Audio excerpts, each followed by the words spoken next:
Ya, ini dia yang ditunggu-tunggu oleh para pecinta motor adventure di Indonesia. Akhirnya Honda menghadirkan NX500 ke pasar motor nasional kita. Gimana teman-teman? Sudah menunggu motor ini sudah lama? Akhirnya datang juga. Apakah akan langsung melirik dan segala macam? Nah, kita akan bahas sedikit mengenai motor ini. Dan motor ini sudah hadir di Gias 2026. Jadi begitu buka pameran ini, motor ini langsung dipajang karena sebelumnya memang sudah diperkenalkan oleh Honda secara digital, dan motornya nggak pakai proses peluncuran, langsung hadir di sini. Harganya 230 juta rupiah. Gimana menurut teman-teman harga ini? Memang dibanding sama motor-motor sekelas ya, yang mesinnya konfigurasinya mirip parallel twin 500-an cc, dan harganya masih di bawah 200. NX500X ini memang terpautnya lumayan banyak.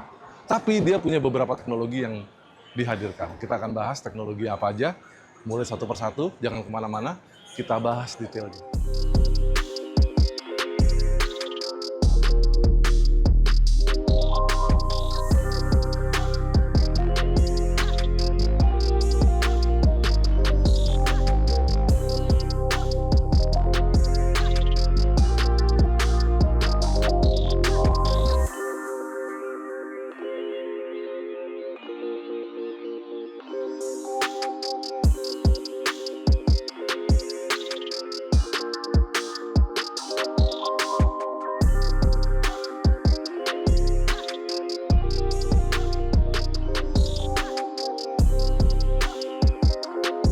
Langsung saja kita lihat teknologi pertama yang ditanamkan Honda ke NX500 ini ada di sebelah kanan mesin.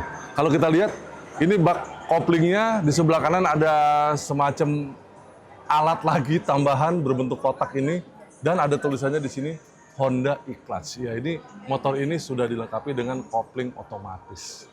Kira-kira pengoperasiannya seperti kopling jedek di motor bebek ya sebenarnya ya. Jadi dengan kopling ini Anda bisa mengistirahatkan tangan kiri Anda, nggak usah sering-sering kopling karena fungsi koplingnya sudah diambil alih oleh Honda melalui peranti elektronik ini. Dan dengan peranti elektronik ini Anda bisa menikmati perjalanan, menikmati powernya, menikmati sensasi riding tanpa harus fokus ke pindah-pindah gigi dengan tarik-tarik kopling. Jadi biarkan Honda menyesuaikan motor ini sesuai dengan settingan Anda. Jadi settingannya nanti bisa kita lihat di atas ya. Tapi secara keseluruhan mesin ini punya kapasitas 471 cc. Dia punya 2 silinder segaris DOHC. Dan kalau kita lihat, dia punya konfigurasi knalpot 2 langsung masuk 1 dengan katalitik di bawah sini masuk ke belakang dan menghasilkan tenaga 50,4 daya kuda dan torsi 44,7 Nm. Jadi torsinya rata-rata ada di kira-kira hampir semua motor 500 cc itu ada di situ, sekitar 50-an dk dengan torsi sekitar 40-45 Nm. Jadi secara tenaga power bejaban dengan teman-temannya. Tapi dia nggak perlu tarik-tarik kopling lagi. Cukup dengan mengaktifkan fitur Honda e-Clutch-nya, Anda bisa tinggal tendang atau tekan tuas persneling sebelah kiri sehingga bisa langsung pindah gigi tanpa tarik-tarik kopling. Menurut Anda menarik nggak teknologi ini untuk sebuah motor adventure? Karena kalau kita riding dengan motor ini nggak cuman 10-20 kilo kali ya kalau ridingnya, pasti touring jauh-jauh dan melewati alam yang indah. Indonesia ini banyak sekali tempat-tempat indah buat dieksplor bareng Honda NX500 ini. Ini adalah teknologi mereka yang pertama. Lalu teknologi kedua ada di atas sana. Speedometernya sudah TFT dan di sini terdapat fitur road sync dari Honda. Jadi sama dengan big bike Honda yang lain, semua ada road sync di sini. Dan kalau kita lihat di sini dia ada beberapa informasi ya, kecepatan, ada fuel meter, ada posisi gigi. Terus di sebelah sini itu ada MID dan di sebelah kanan ada fitur road sync-nya yang Anda bisa akses lewat tombol di sebelah kiri setang. Apa saja yang bisa kita setting di sini. Jadi, nah ini tadi fitur dia adalah Honda e-Clutch. Jadi kalau kita cek dia bisa setting perpindahan giginya perpindahan gigi upshift dan downshift itu bisa disetel hard, medium, dan soft. Jadi pengalaman shiftingnya bisa kita rasain sendiri nanti pada saat mencoba motornya, seberapa enak settingan yang Anda inginkan ya. Hard ini mungkin lebih sporty, soft ini mungkin lebih santai, jadi bisa disesuaikan. Shifting point juga ini bisa disetel buat apa ya, semacam takometernya. Anda mau pindah di gigi berapa, nanti ada informasi di sana. Terus ada trip meter juga bisa di-reset. Lalu kita gerakan lagi pakai tombol di kiri stang ini. Anda bisa setting displaynya.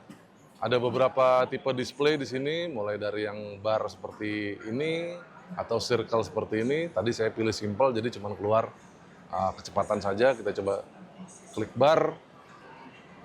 Nanti dia akan pindah seperti ini. Nah, kelihatan ada takometernya. Lalu setting apa lagi di sini? Display ada bisa ganti brightness, bisa setel terang gelap, dan backgroundnya kita bisa pilih mau putih atau hitam seperti ini, dark mode, atau mau auto. Jadi kalau auto terang sama gelapnya sesuai sama cuaca ya. Kalau cuacanya gelap dia otomatis jadi dark mode. Ini info favorit yang bisa ditampilkan. Itu mau seperti apa, nanti bisa diatur di sini mau tampil yang apa saja. Nah, bisa dipilih semua tampilannya. Anda mau tampil di sini, apa informasi yang ingin ditampilkan. Dan menariknya lagi, motor ini setting seperti biasa ya. Anda juga punya satu fitur lagi di sebelah kiri stang. Ini adalah Honda Selectable Traction Control. Jadi kalau Anda aktifkan ini, dia otomatis, motornya pada saat hidup dia otomatis aktif kontrol traksinya. Tapi kalau mau dimatikan, ingin main-main di tanah, nah ini bisa nih. Matiin aja. Bisa ngepot-ngepot deh di jalanan jelek, ya nggak? Berkaitan sama kontrol traksi juga, dia sudah dilengkapi dengan ABS untuk semua roda, depan dan belakang. Dan roda-rodanya cukup jenjang ya untuk sebuah motor adventure. Dia punya fork depan yang cukup panjang, dia pakai Showa SFF BP, atau Separate Function Fork Big Piston dengan diameter 41 mm. Dan dipadu dengan ban yang juga besar ya, di depan pakai ban 19 inci, di belakang 17 inci dengan di depan lebar 110 dan di belakang 140 mm. Jadi paduannya adalah pakai ban tahu ya, pakai ban dual purpose sebenarnya ya.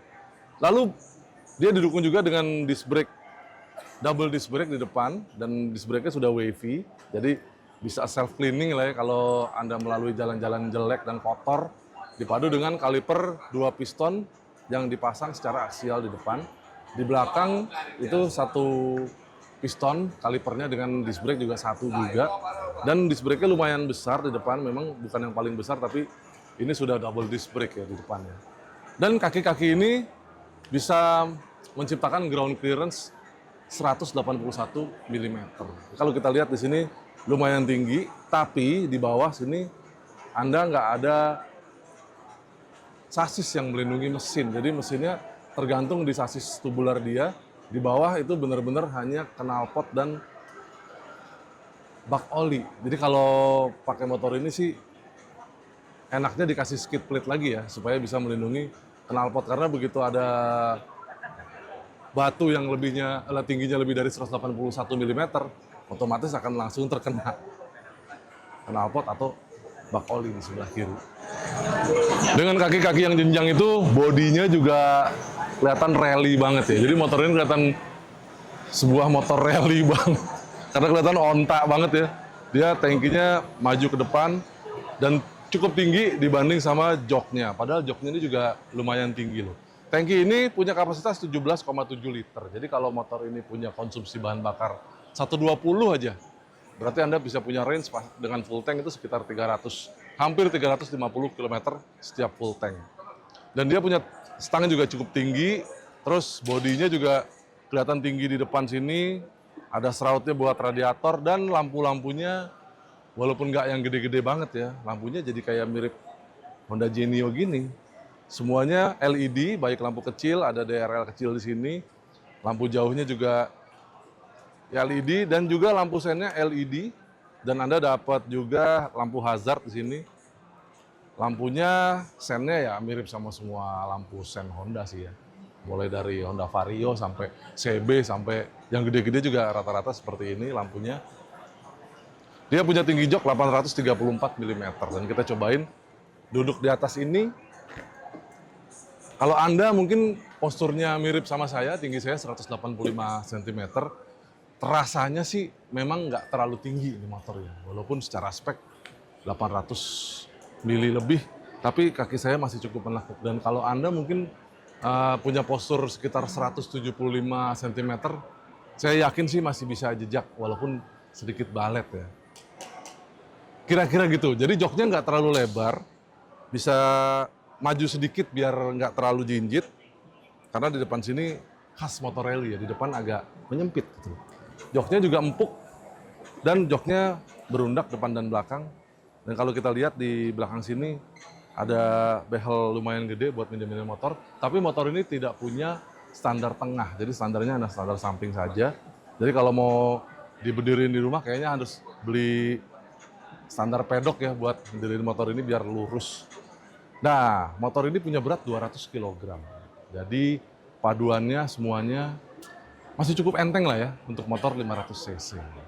Walaupun sebenarnya ya kayak Kawasaki KLE pasti lebih enteng dibanding ini. Nah, memang ada kelebihan, ada kekurangan.